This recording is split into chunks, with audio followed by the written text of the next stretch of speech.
Welcome guys! Today I'll be showing you how to create stunning tea bombs using isomalt, tea bags, gel colors, and if you want to add some decorative touches, you can even add some dried flowers or even gold flakes to the finished products.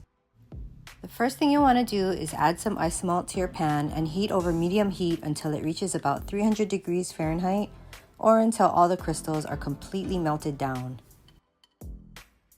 Once everything is melted down to a liquid, that's when I add my food-safe gel color of choice.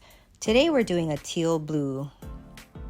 This is what I'm using specifically. It's the Wilton's brand and you can find them at Walmart or on Amazon. I'm sure they have them at Hobby Lobby, etc., but we don't have any of those stores here in Hawaii. They also come in a really wide variety of colors. I'll drop the Amazon link below. Keep mixing your color until you don't see any white, unless you're trying to achieve that marbled look, which would also be really pretty. Add more coloring if you desire a darker shade.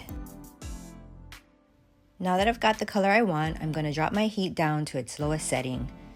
You don't want the liquid to be too hot when spooning into your mold, but if it's completely off, the isomalt will start to harden pretty quickly, making it sticky and difficult to work with.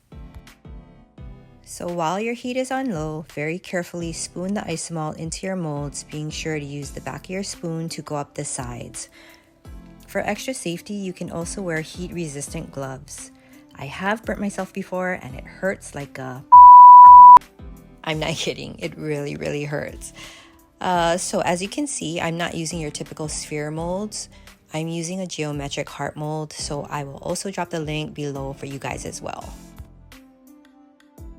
So right now, I'm just moving my mold around to kind of catch any spots that I may have missed.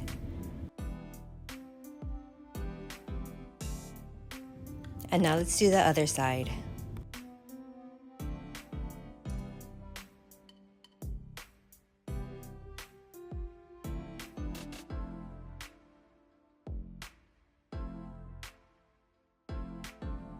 Once everything is covered, I flip the molds over my pan and I shake out any excess. Once I do that, I then place them upside down on a silicone mat and then I pop them into my fridge for about 5 minutes. Once the shell has hardened, you can peel them away from the molds.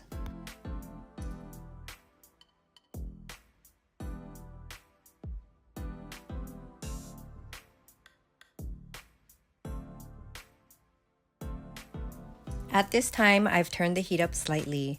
Using one side of the bomb, you're going to carefully place it down on your pan to melt down your edges.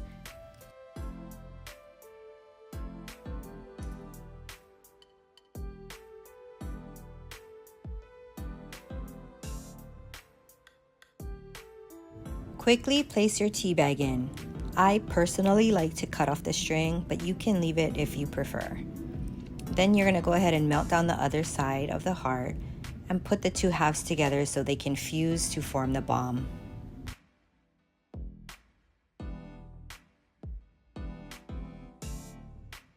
And there you have it. That's how you make a tea bomb. At this point, you can decorate with your gold flakes or any dried flowers. For the hearts, I like to use flakes. For the spheres, the dried flowers are really cute.